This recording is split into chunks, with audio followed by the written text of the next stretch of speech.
I think that one of the things that's very, very important to realize about genomic information is that unlike some of the other type of information you might say put up onto a computer cloud, this information never is going to go away. I mean, when your children are going to have it, on and on. And right now, we don't exactly know how to interpret genomic information, but 50 years from now, I'm sure we will.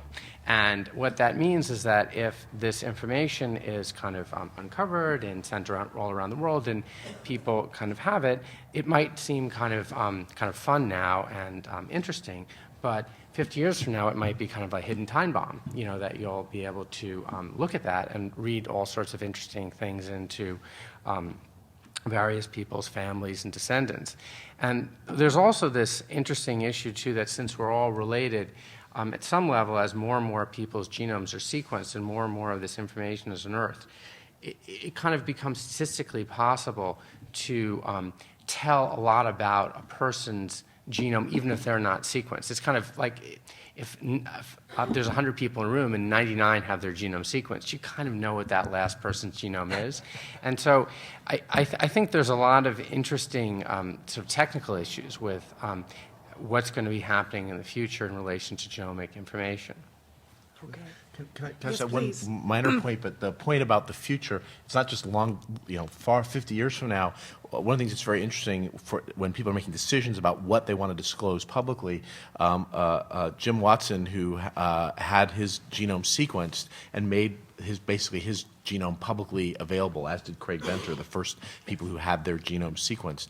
But Watson decided that there were a few sequences, there were a few areas that he didn't want to know his results. For example, he didn't want to know his ApoE4 results. He didn't want to know whether he was going to get Alzheimer's disease or was at increased risk for Alzheimer's disease. And he didn't want that public, and I think he didn't even want to have that information himself.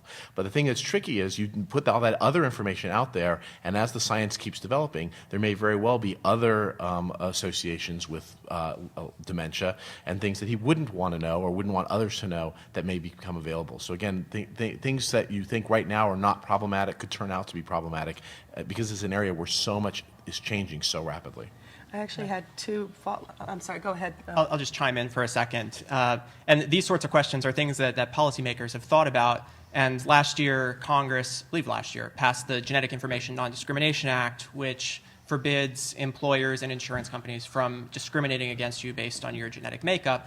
That doesn't mean you shouldn't be concerned about privacy here. That just means there's an actual crime that can be committed, and you as the consumer should take responsibility for mitigating that risk, just as you do for identity theft. I suppose that the difference here and the tricky issue for ethicists, as David said, is that unlike with identity theft, where if your social security number was stolen, as mine was, as well as 160,000 other current and former UC Berkeley students, I'm sure you heard about this data breach last week, you can put a fraud alert on your credit report, okay, but if it gets really bad, you can get a new social security number. That's not true with your genome. You can't file for a new genome, you can't apply for a new family history. This information does stay with you forever.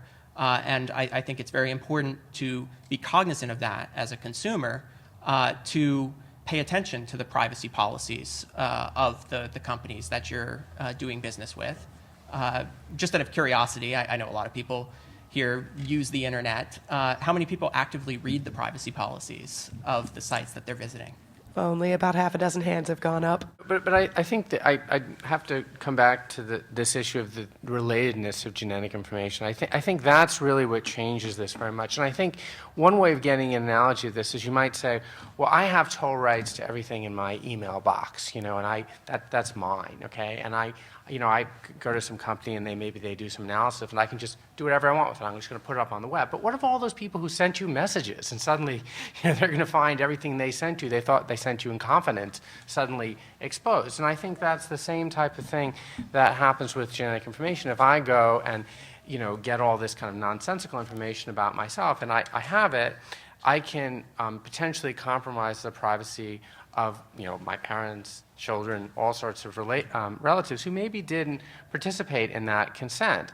And I think the other issue that is just very, very important to realize is that right now I think a lot of this stuff is just kind of frankly fun, and it's fun to talk about, and it's interesting, but we don't know what it all means. And it might turn out that, oh, this particular region of the genome where I have a particular copy number variant, 10 years from now, they're going to show that this is related to some bizarre form of mental disability or something, or some strange behavior pattern. And, you know, I'm going to be very, you know, self-conscious when I find out that, oh, I've just told everyone about this and it's just kind of fun, oh, I have this region missing or something like that. And actually, one of the things they say in medical research is you're not supposed to actually do research on yourselves or something like that, for the exact reason that a lot of times you're in a very strange position when you're doing that type of thing. And so I think this information... Greg potentially Venter is did. Yeah, no, I mean, it's potentially very powerful, and I don't think we fully understand the implications. That doesn't mean it's not a good thing to unearth it, but I think we have to think about it a bit.